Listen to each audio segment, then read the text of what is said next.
Kirchhoff के जो नियम दिए थे ना, अच्छा नियम है केवीएल और केसीएल का नियम है। जो केसीएल यानी किरचॉफ करंट लॉ जो हो गया था, वो किरचॉफ वोल्टेज लॉ है कब दिए थे? 1947-48 में। 1800 हाँ 1847-48 है ना, ठीक है।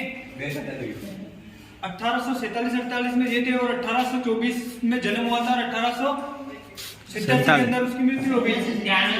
हाँ 97 से हो गया, यानी कि 63 साल की उम्र में इसने सारे बीच में ये काम किया था, ठीक है। अब देखो इधर अपने पास जब समीकरण छोटी छोटी सोल्व कर ली, अब इसके बारे में बात करें तो सीधा सीधा समझो करना क्या है इसके अंदर, ठीक है। इसके अगर आपको नियम याद है ना तो कहीं प्रॉब्लम नहीं आएगी, नियम याद नहीं है तो उनको याद कर लो।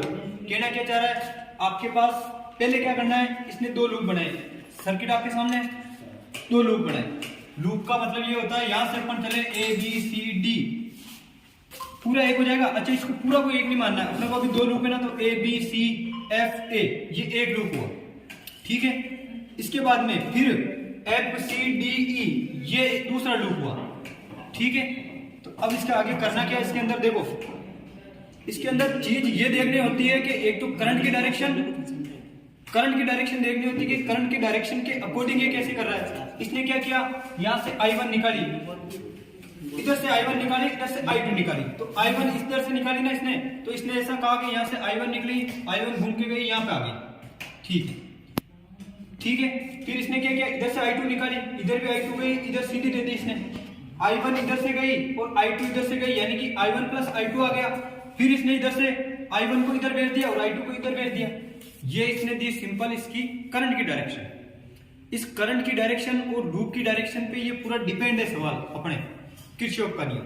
अब करना क्या है, मान लो ये लूप मैंने यहां से लिया तो आप यहां से स्टार्ट करोगे, यहां से स्टार्ट करोगे आप, है ना। लूप को इधर से भी ले सकते हो और इधर से भी ले सकते हो, कोई फर्क नहीं पड़ेगा।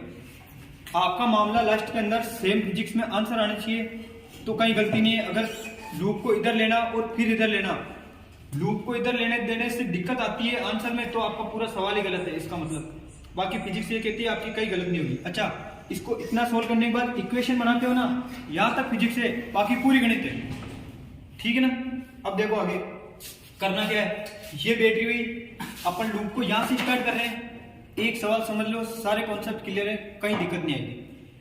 अच्छा इसके अंदर नियम दो ही लगते हैं अपने पास, केवल रेजिस्टेंस का देखना है और वोल्टेज बैटरी का देखना है तो वोल्टेज का हुआ, यानी कि वोल्टेज लो ये बोल रहा है कि किरचॉफ वोल्टेज लो, इसी पे डिपेंड है। अब देखो बैटरी जब भी मिले ना आपको, तो ये कह रहा है कि अपन ये धारा भी ये कह रहा है प्लस से माइनस की ओर चल रही है, प्लस से माइनस की ओर, यानी विभव में पतन हो रहा है, ड्रॉप हो रहा है ना, तो यानी कि मान आपको माइनस में लेना है ना। ये लूप इधर होता तो प्लस से माइनस की ओर जा रहे है ना, प्लस से माइनस की ओर जा रहे तो आपको प्लस में लेना है। ये इस प्रकार थोड़ा सा उल्टा है, तो अपन इधर चले ना, तो इधर चलने के बाद पहले अपने को माइनस मिला, बैटरी का जब भी जो पहला सिंबल मिले उसका उल्टा लेना आपको, पहले माइनस मिला तो प्लस में ले लो, ये देखो आपके पास प्लस 20 आ गए, ठीक है।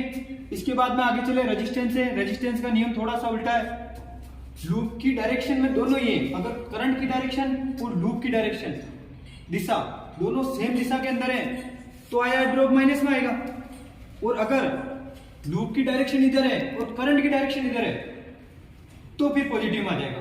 तो अब यहां तक तो बढ़ गए अपन, आगे रेजिस्टेंस मिला, यानी कि इसका आईआर ड्रॉप निकालना पड़ेगा। क्या निकालना, आईआर ड्रॉप। अब करंट जैसे इधर गई, जाने के बाद देखो ये लूप की डायरेक्शन भी इधर है और करंट की डायरेक्शन भी इधर दे दी, तो दोनों मिलके क्या हुआ अपने पास माइनस में लेने, आईआर ड्रॉप माइनस में आ गया।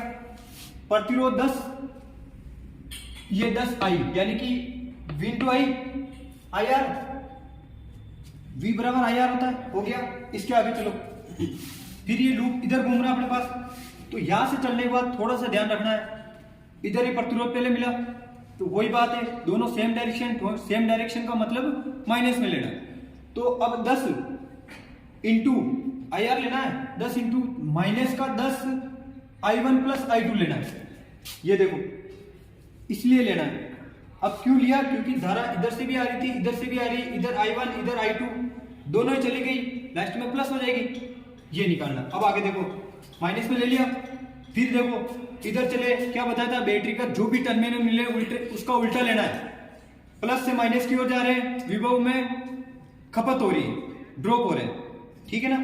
तो अब ड्रॉप हो रही है तो माइनस में लेना है, तो प्लस से माइनस की ओर जा रही है, चिन्ह प्लस का मिला तो लेना माइनस का है। देखो कितने 10 वोल्ट है, ये माइनस के 10 ले लिए हमने, ठीक है 10 ले लिए। अब ये लूप आपका वापस कंप्लीट हो गया, कंप्लीट है, यानी कि ये पूरी जो समीकरण बनी ना, ये बराबर जीरो के बराबर लानी है आपको। ये कह रहा है किरचॉफ का वोल्टेज नियम के परिपथ के अंदर दिए गए वोल्टेज और उसके अंदर युक्तियों द्वारा खपत वोल्टेज का मान हमेशा बराबर होना चाहिए। बराबर होगा तो बराबर जीरो में लाएंगे, बराबर होना चाहिए। अब देखो करना क्या है अपने पास, अब देखो इसको सॉल्यूशन करते हैं ना, तो इसमें ज्यादा लोड नहीं लेना है, एक एक स्टेप को खोल के रख दिया ताकि आपको दिक्कत नहीं आए। कहाँ पे नहीं आएगी, अच्छा ये आपके पास प्लस के 20 क्या है यहाँ पे वोल्टेज है ना, ये वोल्ट है आपके पास, ठीक है उधर भी वोल्ट है। वोल्ट को वोल्ट से और करंट को करंट से, ये देखना है पहले आपको, पहले ये चीजें देखनी है, फिर इनकी आपको सिंबल देखना है प्लस माइनस के, ये ध्यान में रखना। प्लस के 20 माइनस के 20, प्लस माइनस माइनस, लेकिन प्लस के हैं, प्लस माइनस माइनस होता है ना, प्लस के 10 है ना, तो प्लस के 10 इधर से देखो वापस, ये इसको रोक रही, प्लस के 20 वोल्टेज माइनस के 20 वोल्टेज, वोल्ट को पहले देखना है और करंट को फिर देखना है आपको, इन चीजों को देखना है। इसमें मैंने कुछ नहीं किया, सबसे पहले आपको ये जो I1 प्लस और I2 दे रखे हैं ना, इसको सोल्व करना है। तो कोई भी संख्या कोष्ठक के अंदर बार होती है ना, तो उनको गुणा कर लेते हैं आप। तो क्या किया, 10I1 प्लस 10I2, ये किया ना, 10I1 प्लस 10I2, ये 10I1 और 10I2 हो गया, सीधा का सीधा उतार लिया मैंने, कुछ नहीं किया, ठीक है। इसके आगे देखो, इसके आगे क्या करना आपको, अब देखो, अब इसने क्या किया, ये प्लस के 20 और माइनस के 10 है ना, इसको वापस सोल्व कर दिया इसने। हाँ सर, 20 में 10 ये 10 तीन बड़ी संख्या का होगा। हाँ आया पल्ले, हाँ सर सही है, 20 में 10 गया 10, ठीक है ना, 20 में से 10 गए, 10 ले लिए इसने, फिर ये I1 और ये माइनस कर दिया इसने, अरे आ गया। हाँ सर, हो गया तो 20 I1 हो गया और माइनस के 10। अब यहाँ तक आने के बाद आपको क्या करना है, आगे चल, यहाँ से आने के बाद में इन संख्याओं को जब दो समीकरण आएगी ना, उसमें या तो 10 के भाग दे दो तो बराबर हो जाएगा, ठीक है ना। ऐसे कैसे आपको आगे देखना पूरा वो, अच्छा उसको वापस देखना, क्या देखते जाओ एक बार हल्का सा देखिए। यहाँ से लूप स्टार्ट किया, अच्छा समीकरण बन गई, इसका 10 में भाग दिया हमने, 10 में भाग देने के बाद में 2I1 प्लस I2 बराबर 1 आ गया, इसमें 10 का भाग देना, बस इतना ही करना है। अच्छा इधर क्या करना अपने को, इधर से लूप स्टार्ट किया, देखो माइनस का चिन्ह मिल रहा है तो प्लस के 10 ले लिए, ये देखो प्लस के 10, ठीक है।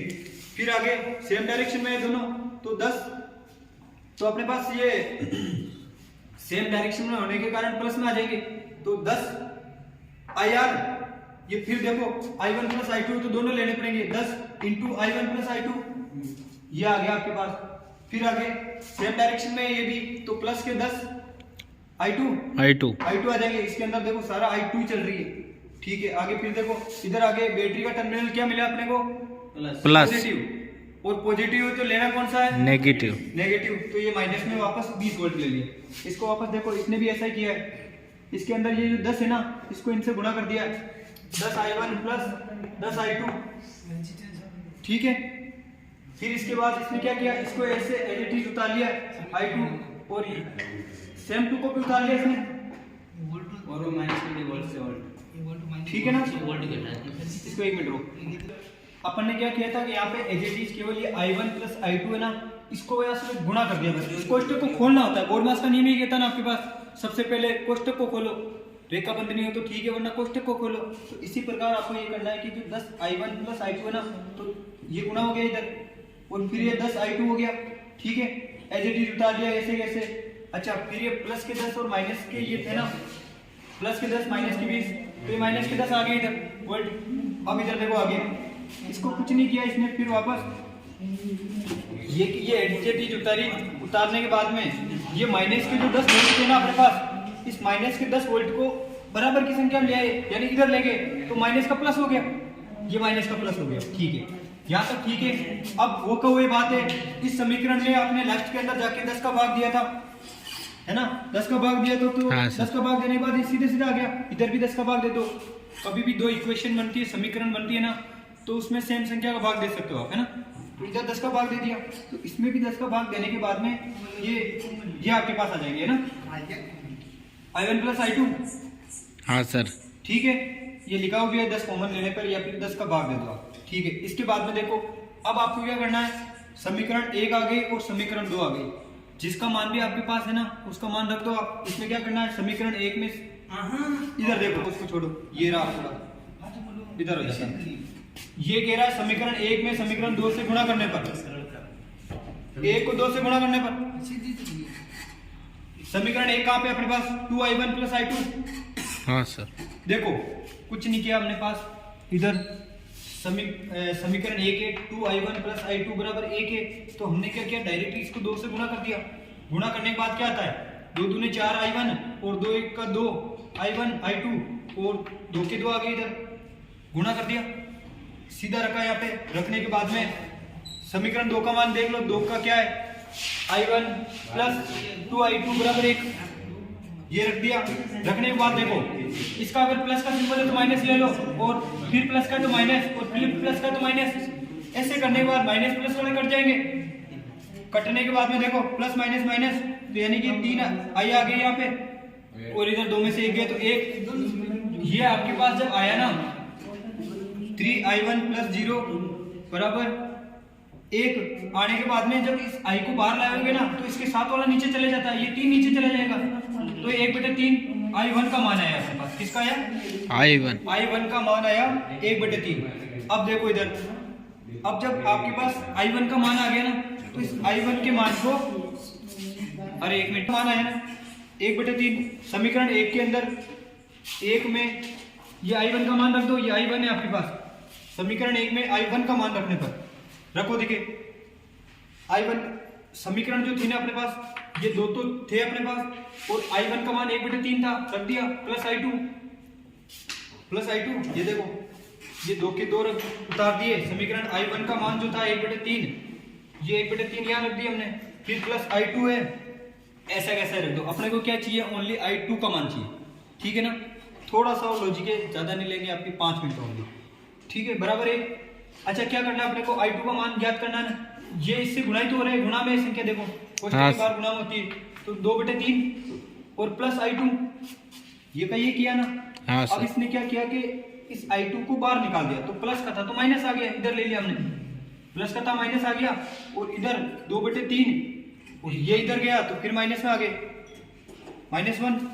फिर क्या करना है, 2 - 1 2 - 3, तो 1 बच जाएगा, यानी कि 1/3। ये आप सोल्व कर लेना, ज्यादा कुछ लॉजिक नहीं है। 1/3 बराबर I2 का मान आ गया, मतलब कहने का मतलब माइनस में तो कट गए, और I2 का मान 1/3 आ गया, सीधा सीधा, ठीक है।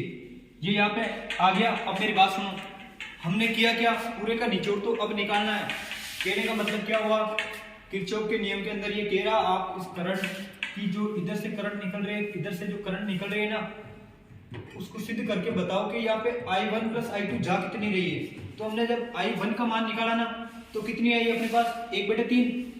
कहने वाले यहाँ से 1/3 जा रही है आपके पास, ठीक है। I2 का मान निकाला हमने, तो वो भी 1/3 थी, निकल गई अपने पास, ये 1/3 आई I2 का मान। ये इधर जाने के बाद I2 1/3 और I1 1/3, यानी कि कहने का मतलब कुल मिला के 2/3 धारा यहाँ से निकल रही है अपने पास। ये यहाँ से I1 प्लस I2 कितनी निकल रही है, 2/3। निकलने के बाद फिर ये डिवाइड हो रही है, I1 इधर आ जाएगी वापस 1/3 और इधर भी आ जाएगी 1/3। ये इस प्रकार का पूरा सर्कल हो गया, है ना। ये किरचॉफ का नियम है, जो इसी प्रकार करना आपको, और ये लॉजिक करना है। फिर कह रहा हूँ, बस नियम नॉर्मली याद रखने हैं। क्या रखने हैं, बैटरी का प्लस मिले तो माइनस लेना है, और माइनस मिले तो प्लस लेना है, लूप के अकॉर्डिंग, ठीक है। प्रतिरोध की डायरेक्शन, इस मान लो डायरेक्शन, लूप भी इधर है, करंट भी इधर है, दोनों अगर सेम डायरेक्शन में है आपके पास तो माइनस लेना है, ठीक है।